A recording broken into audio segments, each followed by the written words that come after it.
Hello, and welcome to Toon Travel, the show where we travel through time and talk about classic cartoons. I'm Paul Siebert, your squirrely host and captain of the TOON, that's Temporal Observation and Orbital Navigation Machine. My co-host Faith is away on spring break, but we have two special guests from the Dead Podcasters Society family of podcasts. Please give a warm welcome to Nalon and Zella from Lizards, Inc., the show where two lizard people try to understand humanity and talk about conspiracy theories in a world of escalating danger. How's it going, guys? Nalon, how did we get here? I wonder that too. I think we made a wrong turn. I just wanted to go to the kitchen. I didn't know Swindy had these types of guys in his little basement. You know, I was just kind of chilling in my bed, and we're here. Well, you know what? I'm sorry, I got hungry, man. You know, this is honestly a lot better than what we've been through recently. So what do you guys do exactly here? Why is there a giant squirrel? Well, I got exposed to temporal radiation, but typically what we do is I have a time machine that can go anywhere, time and space. If that anywhere is on a Saturday morning or weekday afternoon immediately following school. So it's really only good for watching old cartoons. That's oddly specific. Yeah, I'm surprised he has anyone as competent as you around here. It's specific, but I couldn't afford the deluxe model time machine, not in this economy. And once again, we're not blaming you. We're just surprised Swindy actually has like people who know what they're doing.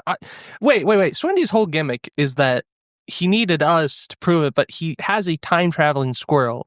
The dude is clearly not mentally well. I wouldn't question it. All right. Now, I do believe this is the first time two lizard people have shared a studio with a giant squirrel. Are you guys familiar with the scaly community of humans who roleplay as reptiles? It's a subset of the larger furry community. I'd say, really? No. Okay. Oh. I mainly focus on propaganda. That's true. Yeah, we do mainly focus on propaganda. So we're more familiar with the humans, not so much our ancestors, unfortunately. Yeah. Oh, I see.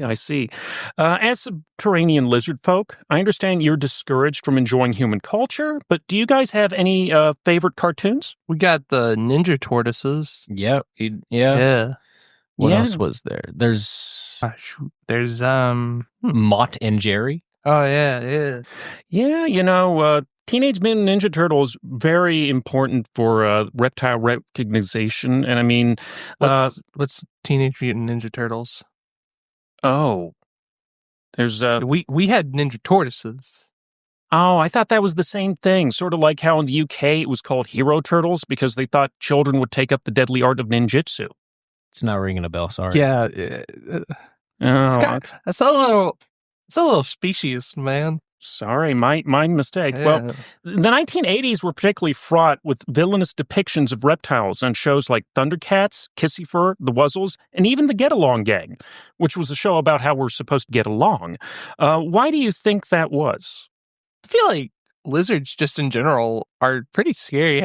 Like, you remember those two guys that beat us down that one time? Oh, no, I was in a coma for a day. You're right. You were unconscious for half that fight. I don't remember anything. I got turned into a giant living volleyball by like some like big lizard guy that just you know, Hulk. Now that you mention it, I vaguely remember that same lizard. Zella, you killed a guy. Oh yeah, that fuck. Oh my, you guys have a lot of drama going on. I just thought you sat around the conspiracy factory and talked We used to. God, I wish that I longed for those days. All right. Well, going back to animation, do you guys believe Wally Gator was good reptile representation or just clumsy tokenism on the part of Hanna-Barbera? I've never heard of that. Never heard of Wally Gator. Oh, no. He was one of Yogi Gara's fans. I think he was on the Huckleberry Hound show. Huckleberry, huh? Oh, all right. Well, for today's episode, we've gone back in time to 1993. G-Funk and grunge rock have changed the way we listen to music. There's a four-way battle for late-night talk show supremacy. And thanks to Jurassic Park, dinosaur interest is an all-time high.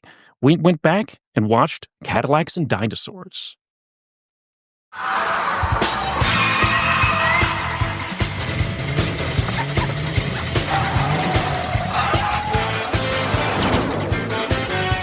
In the 26th century, mankind faces an epic struggle for survival.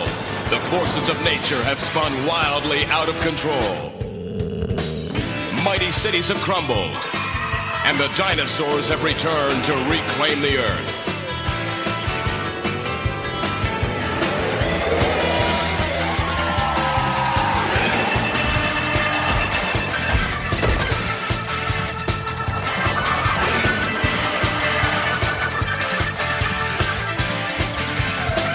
In this savage land, one man stands alone, Jack Tenrek, defending humanity in a world gone mad.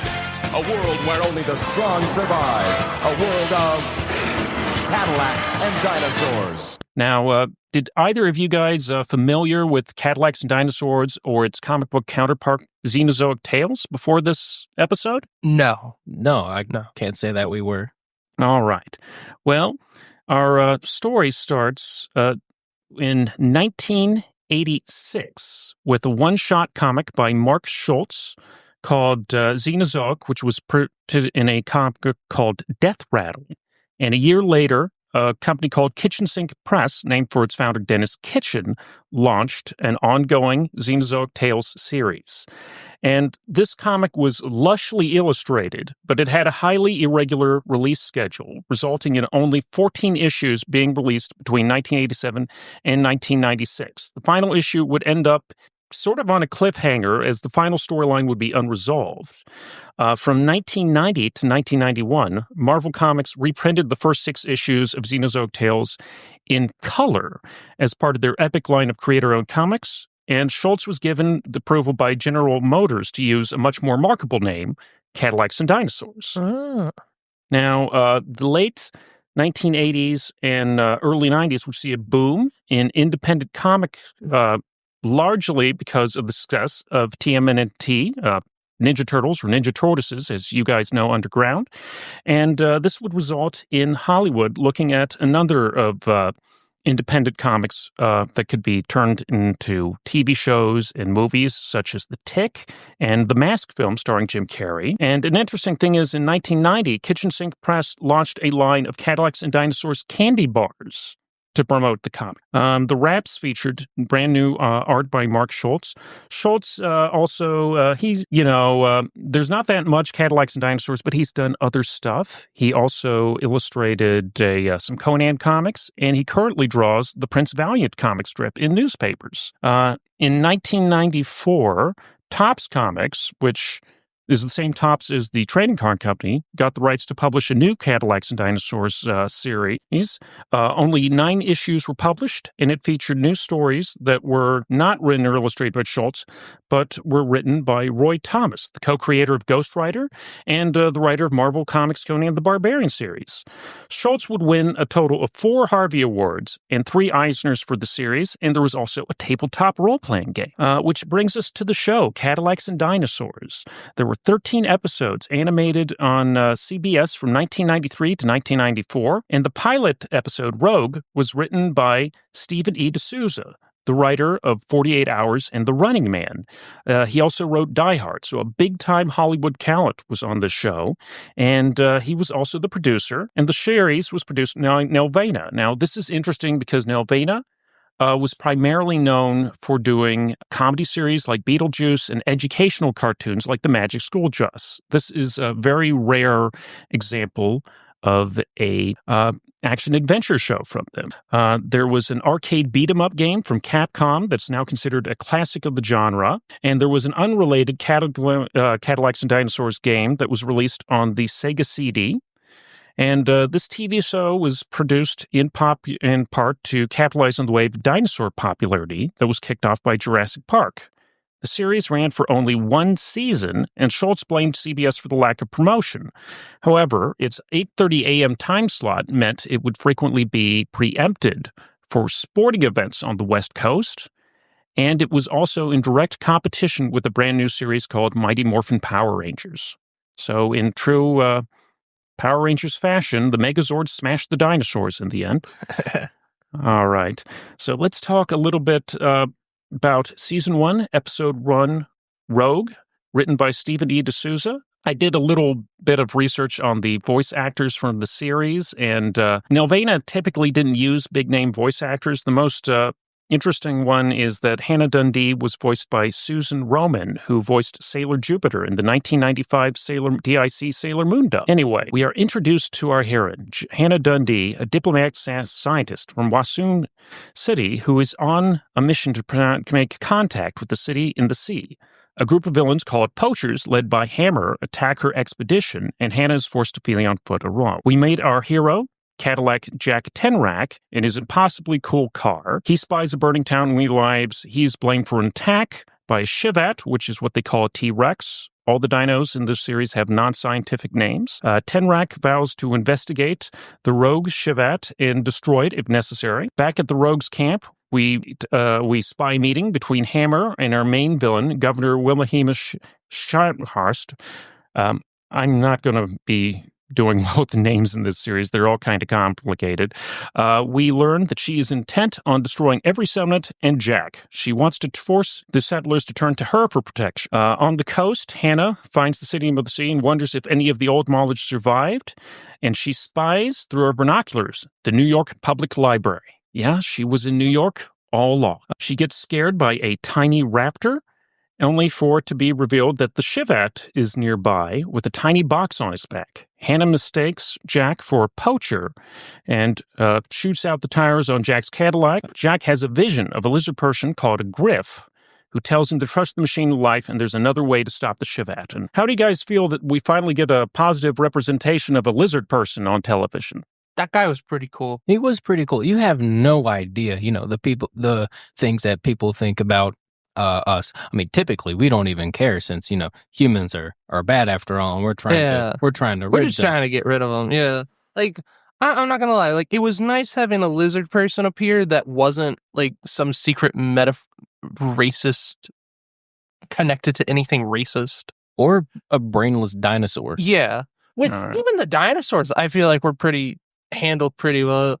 I'm interested in the lore about how they were brought back and how everything collapsed, but I'm sure if I watched more episodes, all right, I'd learn more.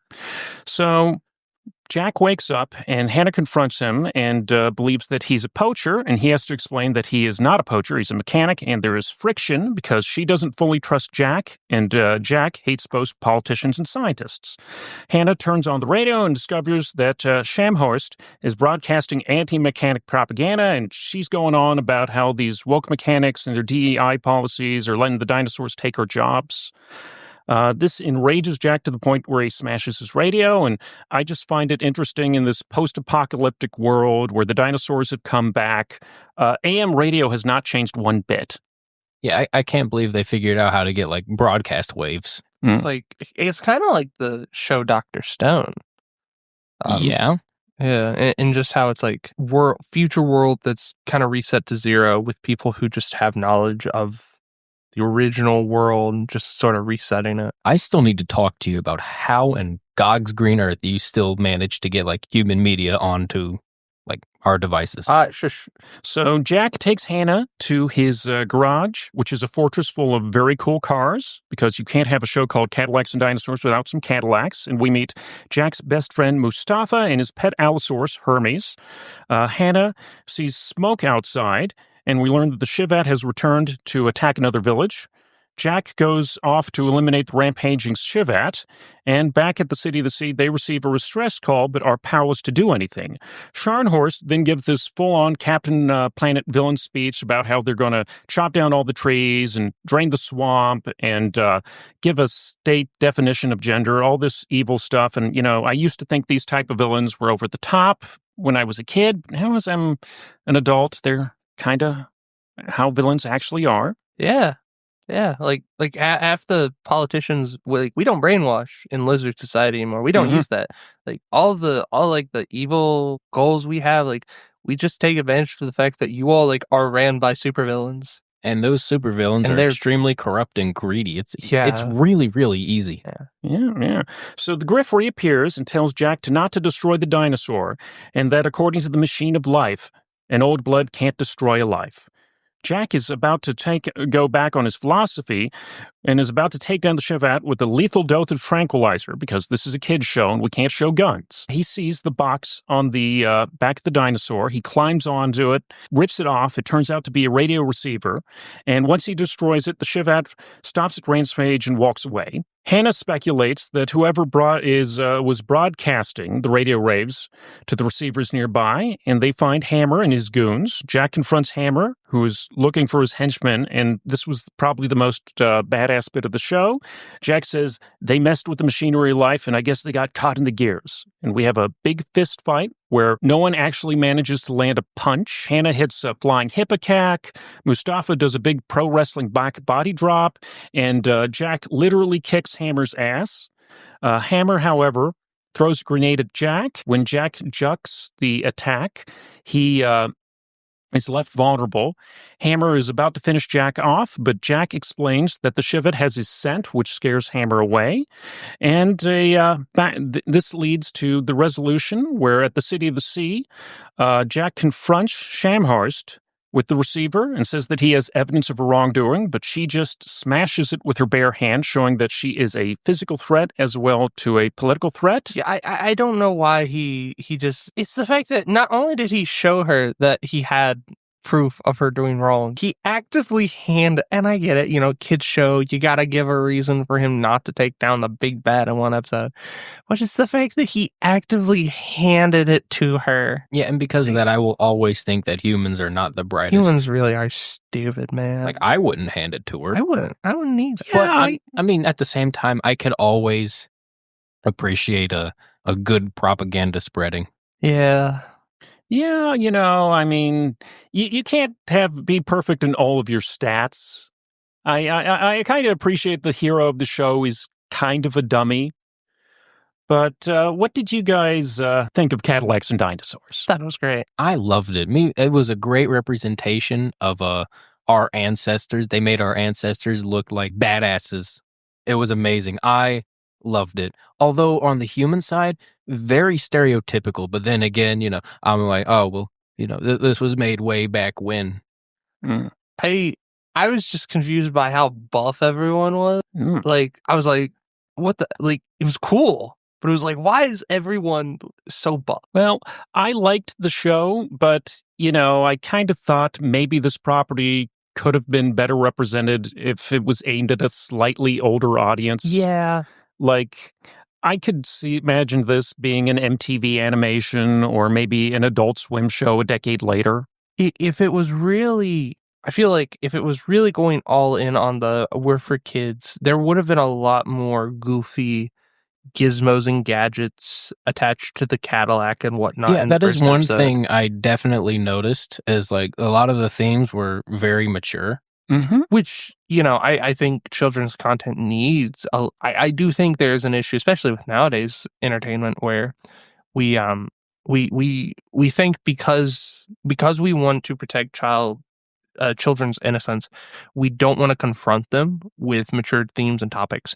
And yes, there are some themes and topics that should not be talked about at all. But at the same time, I do think there's an issue with a lot of children's media nowadays where we dumb it, and it's not even dumbed down to just educational slop.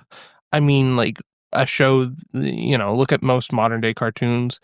Not only are they not treating these kids like adults with some, at least, not even just mature plot points, but, first off, I hate shows that are like, I hate it that almost all children's entertainment is extremely simple-minded plot lines that are just resolved in an episode and don't really build the world. It feels like each episode is its own world.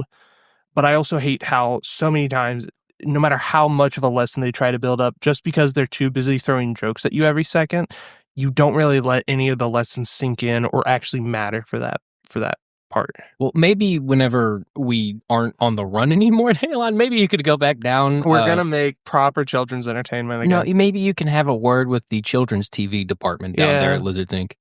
All right. So I had a blast having you guys on, but I have to make room for 2 more guests, so I'm going to have to drop you guys off. Anything else you'd like our viewers to know? Well, humans bad, lizards good. Yeah. Trust the lizard people. Should we be doing this, though? I have no idea. Listen, I don't know. Thank you, Swindy will Mr. figure Giant something out. Squirrel Man, for having us on, but we really got to get back. We got some important stuff to Wait, deal with. is the time travel process painful sending us back? Yeah, is it? We've had some body horror moments happen here and there. No, it's not too bad. It made Faith a little dizzy and it turned me into a giant squirrel. So it's 50-50. Okay, then Okay. send us off then. All right. We'll see you in 3, 2, 1.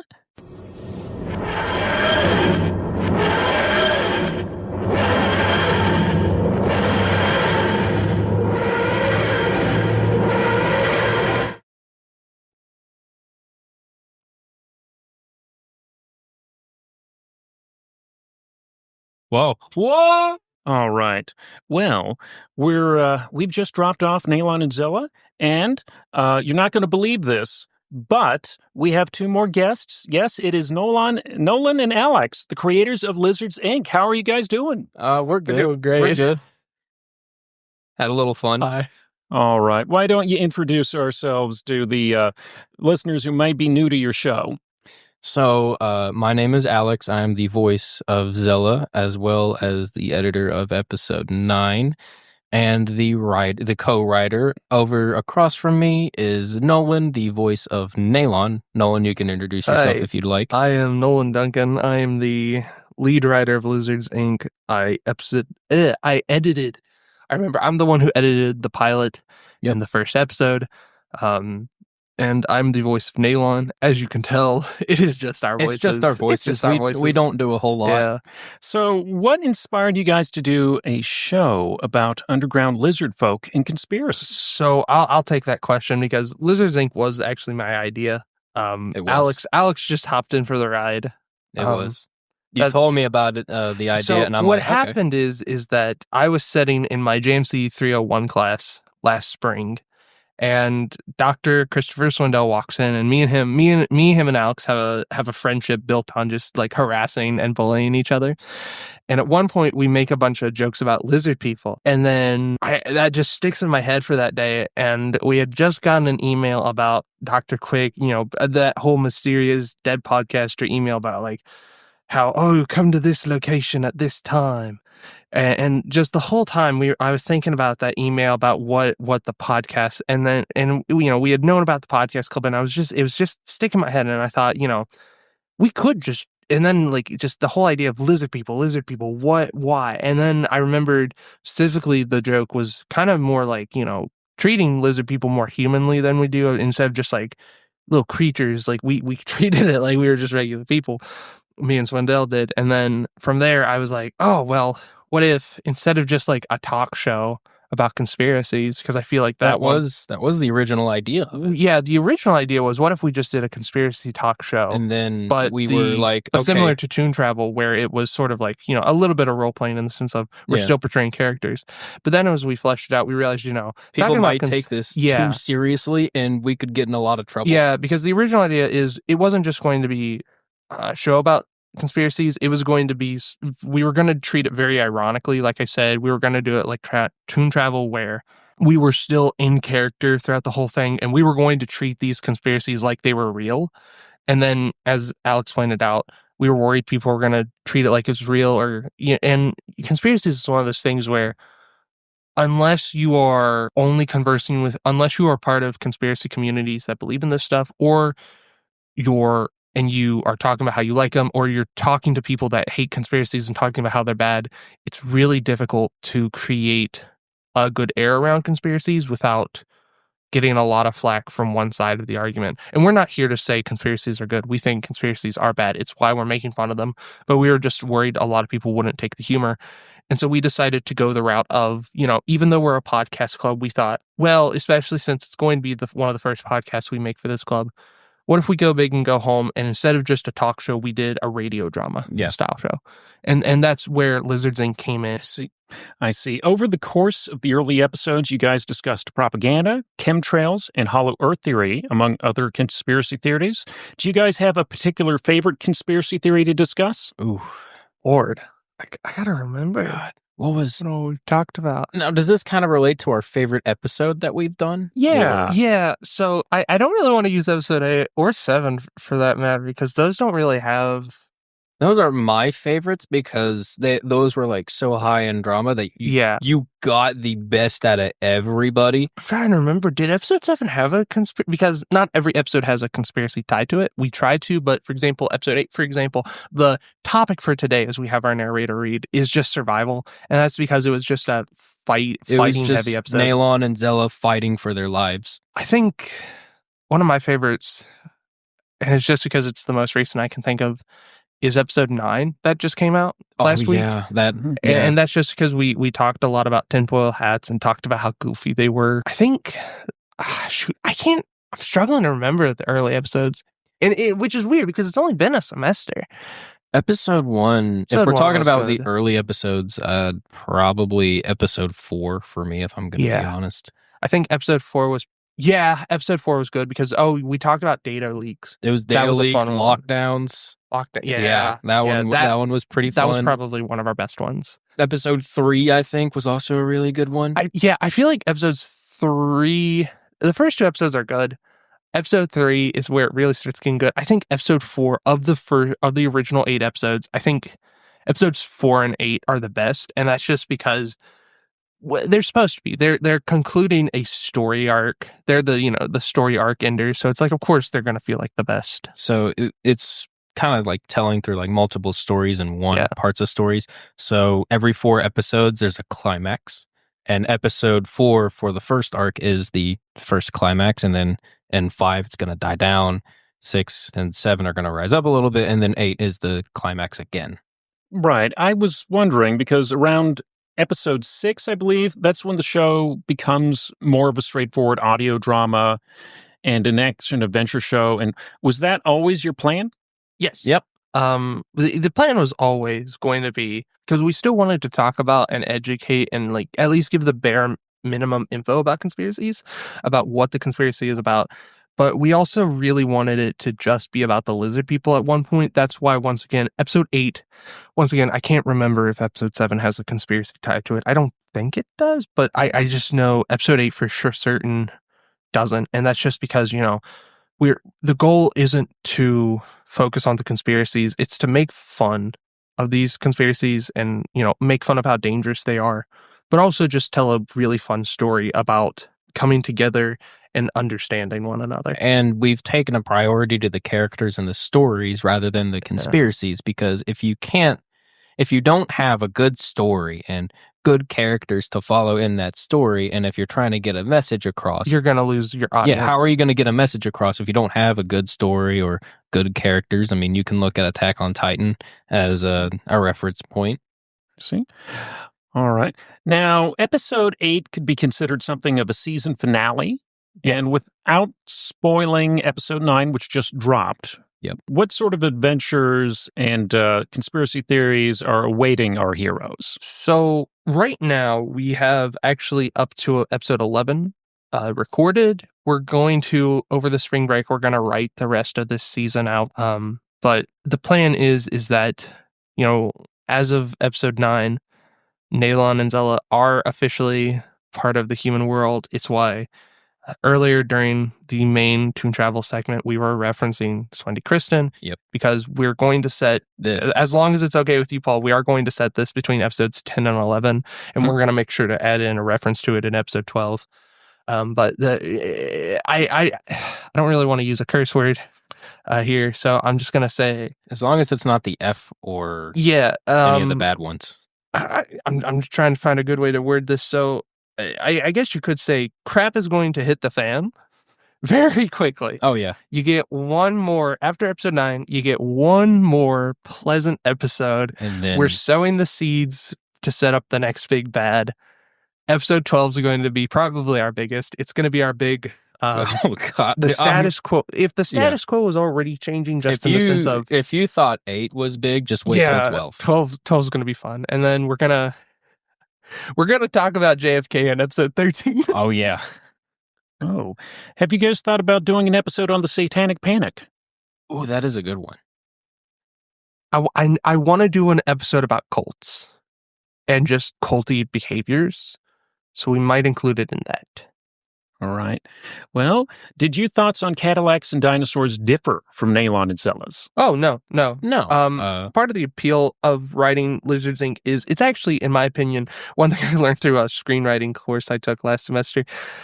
No, not the screenwriting course. It's actually, I'm taking a creative writing class where we have to read about how to, like, how does creative fiction work?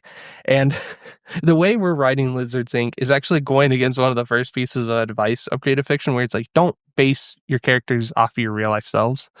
But I think that actually helps sort of nail on Zella's personalities, just at least getting the basic personalities down.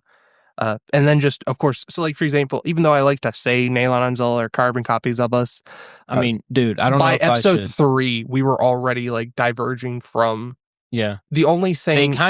It's more like how they would act if we were put in this situation. Like, I've written Zella to be I wouldn't say a coward, but, just a much more like panicked, anxiety-ridden person, whereas Alex IRL is very calm, collected. I think of the two of our characters, mine is just the closest, and it's just because Nalon's a very dense, what would you call him, aloof person who doesn't really like pay attention. He's not very aware of everything. But honestly, we just came in and we thought, we like the show. I think Nalon and Zella would have liked the show. And so we made sure that, if we had more time, I would have made a joke of how, like, some of the lizards, some of the dinosaurs in there looked like Zella's Uncle Louie. Oh. He looks like your great Uncle Louie. All right. I think that's just about all the time we had. Thank you guys for coming along and going on this wild ride with me. Yeah, no problem. Thanks for having us. Yeah, it's been a fun time.